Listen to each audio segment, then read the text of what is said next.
ताज minor के विच तां बंद थियल ट्रेल गैर कानूनी ॾिनल गंढा खोलराए तारीख़ी ॻोठ गुलाम हुसैन मंगणे जो ॻोठ कमन धोबी ॿुॾण खां बचायो।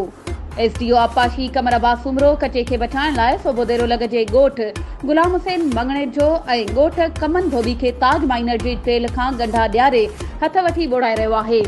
कचे जा केतिराई सेलवास बंद ऐं बहारू राज़ी देरो अगड़ा में केतिराई झटा हलन था, जिन जो पानी मेहराब बाह में छोड़ थियण सां ताज माइनर में हिन वक्त पानी जी सूरत हाल तमाम ख़तरनाक आहे। ब ॻोठ मुकम्मल बुरी विया। ताज माइनर के बासर माण्हुनि विच तां खाकिन जे ॻोठ खां गैर कानूनी गंढा ॾेई बंद कयो आहे।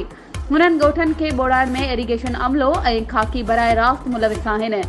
उन्हनि खिलाफ सख़्त कदम खयो वञे। उन मौक़े ते ॻोठाणनि कमिश्नर सखर, DC खैरपुर ऐं AC सोबोदेरो समेत इरिगेशन जे आला अमलदारनि खे अपील कई त ख़ुदारा असांजे ताज माइनर वारो अतरादू छॾियल पाणी बंदि करायो वञे।